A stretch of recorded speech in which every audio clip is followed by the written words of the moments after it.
With less than 90 days until the 2016 presidential election, Hillary Clinton leads Donald Trump in the Real Clear Politics national polling average. This lead reflects 6 of the most recent polling studies from selected agencies and institutions around the country. Given the implications of these polls, one can only accept the inevitable reality that Donald Trump is in trouble. But how accurate are these polls, and what factors are propelling Clinton to such a sizable advantage? Have you spoken with your neighbor today? This video offers a comprehensive analysis of the methodology for each of the top national polls, including Bloomberg, The Economist, Reuters, NBC, and the LA Times.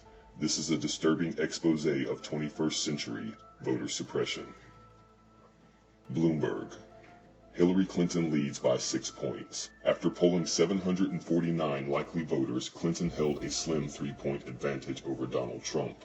This 45-42 lead represents 87% of the total survey sample.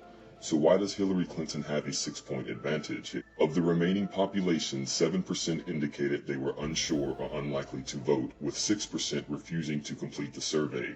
What Bloomberg does next is appalling.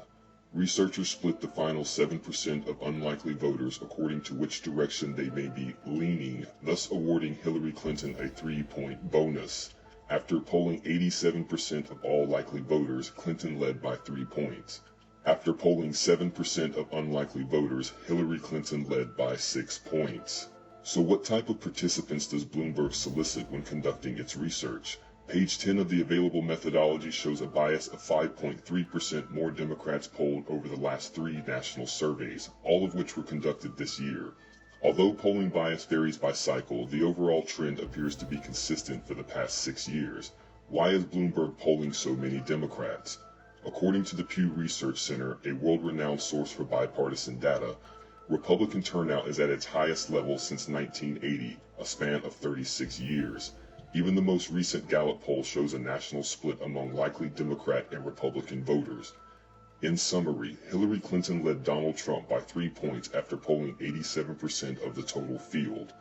Bloomberg doubled her lead over the final 7% of unlikely voters. The Economist. According to the international internet-based market research firm YouGov, Hillary Clinton holds a 7-point lead. But wait, who is YouGov? YouGov is an opt-in internet panel of 1,300 volunteers. This UK-based polling agency conducts online surveys using outdated registration data from November 2010. This is exactly 1 year after the election of President Barack Obama, at which time Democrat registration and voter turnout were at record levels. Of the 18 pages provided, nowhere in the methodology does it survey party affiliation. What YouGov does provide are vague categories indicating Democrat and Republican trends. All potatoes, no meat. If 75% of all Republicans are voting for Trump, but we don't know how many Republicans and Democrats were surveyed, this poll is clearly subjective to the researcher's personal bias. And yet all of the participants are supposedly online volunteers from a 2010 voter registration. Outstanding. The same year from which it draws its research data, YouGov was accused of push polling by the Liberal Democratic Party of England. This was seemingly confirmed by Anthony Wells, who works for YouGov and runs the respected UK polling report. Former British Ambassador Craig Murray uncovered the scandal and concludes the following. Plainly, this is a deliberate attempt to produce a poll which shows the Liberal Democrat surge as a blip and thus discourage the potential Liberal Democrat voters. For those of you unfamiliar with push polling, private agencies are contracted by special interest groups to pose as independent polling firms while contacting undecided voters. These undecided voters are then asked a series of loaded questions intended to push them toward a particular candidate. They unwillingly participate in the push poll, unaware of its intent to deceive. Push polling is normally a dirty 11th hour tactic, but once exploited by major media outlets such as The Economist, push polling is a form of mass voter suppression. Reuters. Hillary Clinton leads by 6 points. Although the bias of this poll is easily recognizable, the severity and variance of these flaws is disturbing. According to the methodology listed on Reuters' homepage, Democrats are polled at a whopping rate of 16% over Republicans. From a sample of 1,459 participants, Reuters polled 212 more Democrats. After removing independents and undecided voters, the Democrat advantage grows to 18.5%. For every 100 Republicans surveyed, Reuters is polling 145 Democrats.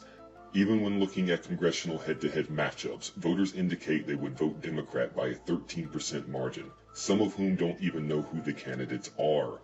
If further proof of bias is needed, look no further than Reuters' candidate favorability survey. Pursuant to the table provided, Donald Trump polls at a 38% favorability rate with 62% unfavorable. Amazingly, Hillary Clinton split the vote with 50% favorable, 50% unfavorable. NBC News.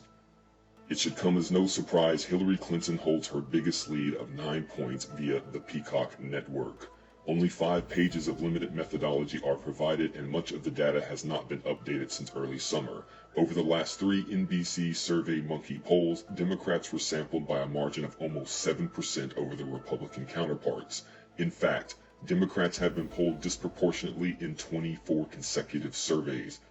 Only 1,582 registered Republicans were included in the latest poll compared to 1,965 Democrats, a difference of 383 or 11%.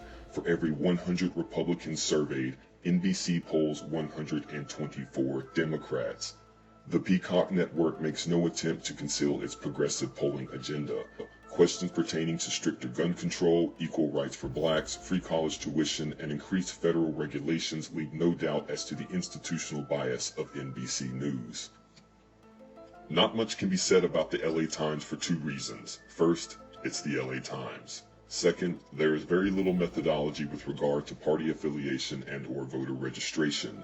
The USC LA Times Daybreak poll tracks 3,000 eligible voters while polling 400 participants daily and updating these results accordingly. This poll combines a weighted average of the previous week, thus exhibiting less volatility than other polls.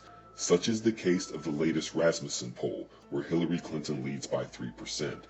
But as we've seen with Bloomberg, 3% doesn't meet the criteria of real clear politics, real clear propaganda. Thank you for watching. Because this is a quantitative study of various polling methodologies, you may have different interpretations of the data, but nothing that should change the overall trajectory or legitimacy of this research. Links are provided in the description below, and reference material is available on the Urban X-Files Facebook page. Please like, comment, subscribe, and share. New videos are coming. It's the motherfucking Eagle Double G. Snoop Dogg. You know I'm mobbing with the D.R.